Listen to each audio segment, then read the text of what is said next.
Good morning students. बच्चों chemical bonding continue करांगे अगे।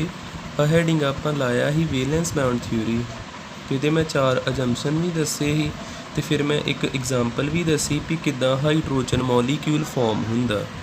ये चीज़ आपां कीती है। अज आपां देखते हाँ जे क्वेश्चन तुहानूं आउंदा है बन के, क्वेश्चन बड़ा फेमस जिहा हुंदा है। क्वेश्चन है जिमें why formation of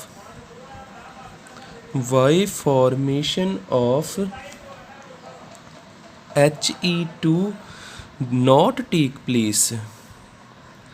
Y formation of HE2 not take place। ਤੁਸੀਂ ਸੁਣਿਆ ਹੋਣਾ ਵੀ ਹੀਲੀਅਮ ਦੇ ਪੈਰ 'ਚ 2 ਨਹੀਂ ਹੁੰਦਾ, ਹੀਲੀਅਮ ਡਾਈ ਅਟੋਮਿਕ ਨਹੀਂ ਹੁੰਦਾ। ਕਿਉਂ ਨਹੀਂ ਹੁੰਦਾ ਇਹ ਦੇਖਦੇ ਹਾਂ ਆਪਾਂ। ਜਿੱਦਾਂ ਫਿਰ ਆਪਣੇ ਕੋਲ 2 ਐਟਮ ਆ, ਇੱਕ ਐਟਮ ਹੈਗਾ ਵਾ ਹੀਲੀਅਮ ਏ ਟਾਈਪ ਦਾ, ਇੱਕ ਐਟਮ ਹੈਗਾ ਵਾ ਹੀਲੀਅਮ ਬੀ ਟਾਈਪ ਦਾ। ਆਪਾਂ ਕੀ ਗਿਣਨਾ ਹੁੰਦਾ ਵਾ? ਅਟਰੈਕਟਿਵ ਫੋਰਸਿਸ ਤੇ ਰਿਪਲਸਿਵ ਫੋਰਸਿਸ। ਆਪਾਂ ਕੀ ਦੇਖਣਾ ਵਾ ਵੀ ਨੰਬਰ ਆਫ ਅਟਰੈਕਟਿਵ ਫੋਰਸਿਸ ਕਿੰਨੀਆਂ। ਜਿੱਦਾਂ ਹੀਲੀਅਮ ਹੁੰਦਾ ਨਾ, ਹੀਲੀਅਮ ਦਾ ਐਟੋਮਿਕ ਨੰਬਰ ਕਿੰਨਾ ਹੁੰਦਾ? 2।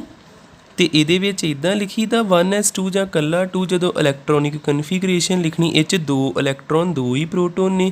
ਇਹਦੇ ਵਿੱਚ ਵੀ ਇਸ ਤਰ੍ਹਾਂ 2 ਇਲੈਕਟ੍ਰੋਨ 2 ਹੀ ਪ੍ਰੋਟੋਨ। ਜੇ ਮੈਂ ਇਹਦਾ ਐਟਮ ਬਣਾਵਾਂ, ਇੱਥੇ ਨਿਊਕਲੀਅਸ ਆ, ਨਿਊਕਲੀਅਸ ਦੇ ਵਿੱਚ 2 ਪ੍ਰੋਟੋਨ ਨੇ 2+, ਤੇ ਇਹਦੇ ਆਲੇ ਦੁਆਲੇ 2 ਇਲੈਕਟ੍ਰੋਨ ਰਿਵੋਲਵ ਕਰਦੇ ਪਏ ਪਹਿਲੇ ਸ਼ੈਲ ਦੇ ਵਿੱਚ। ਜੇ ਇੱਧਰ ਦੇਖਾਂ, ਇੱਥੇ ਵੀ 2+ ਤੇ ਆਲੇ ਦੁਆਲੇ 2 ਇਲੈਕਟ੍ਰੋਨ ਰਿਵੋਲਵ ਕਰਦੇ ਪਏ। ਮੈਂ ਦੋਨੇ ਬਣਾ ਤੇ ਆ ਏ ਟਾਈਪ ਦਾ ਬਣਾਤਾ, ਆ ਬੀ ਟਾਈਪ ਦਾ ਬਣਾਤਾ। ਹੁਣ ਇਹਨਾਂ ਦੇ ਵਿੱਚ ਆਪਾਂ ਦੇਖਦੇ ਹਾਂ number of attractive forces. Number of attractive forces ਕਿੰਨੀਆਂ ਆਉਣਗੀਆਂ ਤੇ ਨੰਬਰ ਆਫ ਰਿਪਲਸਿਵ ਫੋਰਸਿਸ ਕਿੰਨੀਆਂ ਆਉਣਗੀਆਂ। ਨੰਬਰ ਆਫ ਰਿਪਲਸਿਵ ਫੋਰਸਿਸ ਜਿੱਦਾਂ ਆਪਾਂ ਹਾਈਡਰੋਜਨ ਦੇ ਕੇਸ ਵਿੱਚ ਕੈਲਕੂਲੇਟ ਕੀਤੀਆਂ ਸੀ। ਹਾਈਡਰੋਜਨ ਦੇ ਕੇਸ ਵਿੱਚ ਕੀ ਹੋਇਆ ਸੀ? ਅਟਰੈਕਟਿਵ ਫੋਰਸਿਸ ਕੀ ਹੀ ਜ਼ਿਆਦਾ ਤੇ ਰਿਪਲਸਿਵ ਫੋਰਸਿਸ ਘੱਟ ਹੀ। ਤੇ ਮੈਂ ਤੁਹਾਨੂੰ ਕਿਹਾ ਸੀ ਜਦੋਂ ਅਟਰੈਕਟਿਵ ਫੋਰਸਿਸ ਜ਼ਿਆਦਾ ਹੋ ਜਾਣ ਤੇ ਮੋਲੀਕਿਊਲ ਬਣ ਜਾਣਾ, ਉਹ H2 ਬਣ ਜਾਂਦਾ ਸੀ। ਪਰ ਇਹਦੇ ਵਿੱਚ ਥੋੜ੍ਹਾ ਪੁੱਠਾ ਹੋਊਗਾ।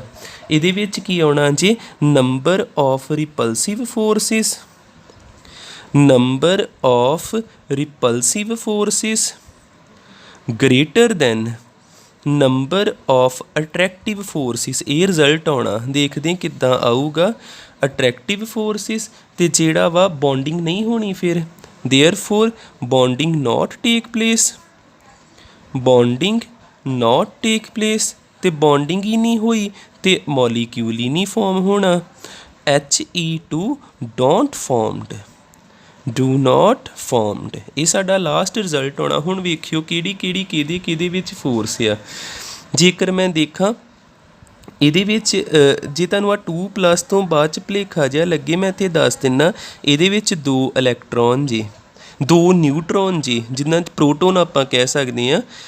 2 ਨਿਊਟਰੋਨ 2 ਹੀ ਪ੍ਰੋਟੋਨ ਨੇ। ਇੱਕ Na 2 ਟਾਈਪ ਦੇ ਨੇ। ਠੀਕ ਹੈ, ਜਿੱਦਾਂ ਕਹਿ ਲਓ ਵੀ ਆ ਨਿਊਟਰਨ 'ਤੇ ਵੈਸੇ ਕੋਈ ਚਾਰਜ ਨਹੀਂ ਹੁੰਦਾ, ਪਰ ਆ Na ਦਾ ਮਤਲਬ ਇਹ ਪੋਜ਼ੀਟਿਵ ਨੂੰ ਰਿਪਰਜੈਂਟ ਕਰਦਾ ਪਿਆ। ਅਤੇ 2 ਹੀ ਇਲੈਕਟ੍ਰੋਨ ਆ। ਇਹਨੂੰ ਮੈਂ Ea ਕਹਿ ਦਿੰਦਾ, ਇਹਨੂੰ ਵੀ Ea ਕਹਿ ਦਿੰਦਾ। ਇਹਦੇ ਵਿੱਚ ਵੀ 2 Nb ਕਹਿ ਦਈਏ, Nb ਆ ਦੋਵਾਂ ਨੂੰ ਆ ਰਿਪਰਜੈਂਟ ਕਰਦੇ ਪਏ, ਅਤੇ ਇਹਨਾਂ ਨੂੰ ਕਹਿ ਦਈਏ Eb ਅਤੇ Eb ਕਹਿ ਦਈਏ। ਕਿੱਦਾਂ ਫੋਰਸ ਪੈਦਾ ਹੋਣੀ ਆ? ਜੇਕਰ ਮੈਂ ਵੇਖਾਂ ਇਹਦਾ ਪਲੱਸ ਇਹਦੇ ਮਾਈਨਸ ਨਾਲ ਅਟਰੈਕਟ ਹੋਊਗਾ। ਆ ਮਾਈਨਸ ਹੈ ਨਾ ਅਤੇ ਆ ਪਲੱਸ ਆ। ਇੱਥੇ ਫੋਰਸਿਸ ਜਿੰਨੀਆਂ ਕੁ ਲਿਖ ਸਕਦੇ ਆਪਾਂ ਲਿਖਦੇ ਹਾਂ। ਪਹਿਲੋਂ ਅਟਰੈਕਟ ਕਿੰਨੇ ਹੋਣਾ? Na ਨੇ ਅਟਰੈਕਟ ਹੋਣਾ Ea ਦੇ ਨਾਲ, ਕਿਉਂਕਿ ਆ ਪਲੱਸ ਆ ਮਾਈਨਸ ਆ। ਫਿਰ ਇਹੋ Na ਨੇ ਸਿਰਫ ਇਕੱਲਾ ਇਹਨੂੰ ਫੜੋ ਅਤੇ ਇਹਦੇ ਵੇਖੋ ਕਿੰਨੇ ਅਟਰੈਕਸ਼ਨ ਹੋ ਸਕਦੇ। ਇਹ Na ਨੇ ਅਟਰੈਕਟ ਹੋਣਾ ਦੂਜੇ Ea ਨਾਲ, ਇਹਦੇ ਨਾਲ। ਠੀਕ ਹੈ, ਆ ਪਲੱਸ ਅਤੇ ਆ ਮਾਈਨਸ। ਇਹ ਸਿਰਫ ਮੈਂ ਇੱਕੋ ਦੀ ਗੱਲ ਕਰਦਾ ਪਿਆ। ਫਿਰ ਇਹ Na ਜਿਹੜਾ ਵਾ ਉਹ ਕਿਹਦੇ ਨਾਲ ਅਟਰੈਕਟ ਹੋਊਗਾ? ਇੱਧਰਲੇ Eb ਨਾਲ। ਅਤੇ ਇਹੋ Na ਜਿਹੜਾ ਵਾ ਇਹ ਕਿਹਦੇ ਨਾਲ ਅਟਰੈਕਟ ਹੋਊਗਾ? ਦੂਸਰੇ Eb ਦੇ ਨਾਲ। ਇੰਨਾ ਕਲੀਅਰ ਹੋ ਗਿਆ। ਇੱਕ ਨੂੰ ਮੈਂ ਕੰਪਲੀਟ ਕਰਤਾ, ਹੁਣ ਦੂਜੇ ਦੀ ਵਾਰੀ ਆ ਗਈ। ਦੂਜੇ ਨਾਲ ਵੀ ਸਾਰਾ ਸੇਮ ਹੋਣਾ। ਦੂਸਰਾ Na ਜਿਹੜਾ ਵਾ ਇਹ ਇਸ Ea ਨਾਲ ਵੀ ਅਤੇ ਇਸ Ea ਨਾਲ ਵੀ, Na ਨਾਲ, ਫਿਰ Na ਜਿਹੜਾ ਵਾ Na ਫਿਰ Ea ਨਾਲ, ਇਹਨਾਂ 'ਤੇ ਕਿਉਂਕਿ ਮਾਈਨਸ ਆ, ਇੱਥੇ ਮੈਂ ਲਿਖ ਦਿੰਦਾ ਜੇ ਸਪੇਸ ਘੱਟ ਹੈ ਅਤੇ ਆਹ ਦੇਖਿਓ। ਫਿਰ ਇਹ ਜਿਹੜਾ Na ਦੂਜਿਆਂ ਨਾਲ, ਇਹ Na ਜਿਹੜਾ ਵਾ ਇਹ ਦੂਜੇ Eb ਨਾਲ। ਆ ਵੇਖੋ ਕਿੰਨੀਆਂ ਫੋਰਸਿਸ ਬਣਦੀਆਂ ਪਈਆਂ ਫਿਲਹਾਲ 'ਤੇ, ਪਰ ਰਿਪਲਸਿਵ ਇਹ ਤੋਂ ਵੀ ਜ਼ਿਆਦਾ ਹੋਣਗੀਆਂ। Na ਪਲੱਸ ਜਿਹੜਾ ਇਹ ਦੂਜੇ Eb ਨਾਲ। ਰਿਪਲਸਿਵ ਜੇ ਵੇਖੀਏ ਕਿਹਨੂੰ ਧੱਕਾ ਮਾਰਨਾ, Na ਨੇ Na ਨੂੰ ਧੱਕਾ ਮਾਰਨਾ, ਆਹ ਚੀਜ਼ ਹੋ ਗਈ। Ea ਨੇ Ea ਨੂੰ ਧੱਕਾ ਮਾਰਨਾ, ਇਸ ਤਰ੍ਹਾਂ ਹੋ ਜਾਊਗਾ।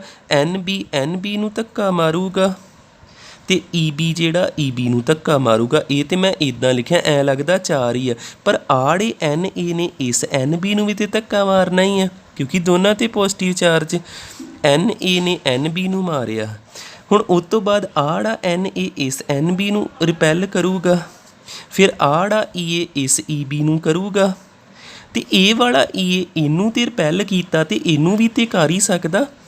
Ea ਦੂਜੇ Eb ਨੂੰ ਕਰ ਗਿਆ, ਫਿਰ ਇਹਨੇ ਇਹਨੂੰ ਕਰਨਾ, Eb ਨੇ Ea ਨੂੰ ਕਰਨਾ, ਅਤੇ ਇੱਥੇ ਵੈਸੇ ਤੁਹਾਡਾ ਜਿੱਦਾਂ ਕਹਿ ਲਓ ਦਿਮਾਗ ਜਿਹਾ ਹੀ ਖਰਾਬ ਹੋਣਾ, ਪਰ ਤੁਸੀਂ ਇੰਨਾ ਯਾਦ ਰੱਖ ਲਿਓ ਇਹਨਾਂ ਦੀ ਗਿਣਤੀ ਜ਼ਿਆਦਾ ਹੁੰਦੀ।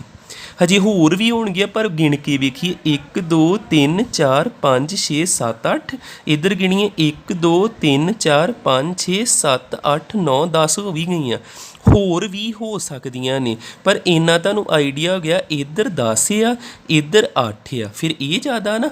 ਅਤੇ ਜੇ ਰਿਪਲਸਿਵ ਜ਼ਿਆਦਾ ਤਾਂ ਬੌਂਡਿੰਗ ਨਹੀਂ ਹੋਣੀ। ਰਿਪਲਸਿਵ ਇਹਨਾਂ ਨੇ ਧੱਕਾ ਹੀ ਮਾਰੀ ਜਾਣਾ। ਹੀਲੀਅਮ ਨੇ ਦੂਜੇ ਹੀਲੀਅਮ ਨੂੰ ਬੜਾ ਦੂਰ ਭੇਜਣ ਦੀ ਕੋਸ਼ਿਸ਼ ਕਰਨਾ, ਨੋ ਬੌਂਡ, ਬੌਂਡ ਹੀ ਨਹੀਂ ਬਣਨਾ, ਅਤੇ ਬੌਂਡ ਹੀ ਨਹੀਂ ਬਣਨਾ ਅਤੇ He2 ਜਿਹੜਾ ਕਦੀ ਫੋਰਮ ਨਹੀਂ ਹੋਣਾ। ਤੁਸੀਂ ਕ੍ਰੋਸ ਨਾ ਲਾਇਓ, ਨਾਟ ਫੋਰਮਡ। ਇੱਥੇ ਆਪਣਾ ਇੱਕ ਬੜਾ ਹੀ ਮੇਨ ਕੁਐਸਚਨ ਕੰਪਲੀਟ ਹੋਇਆ। ਠੀਕ ਹੈ, ਥੈਂਕ ਯੂ।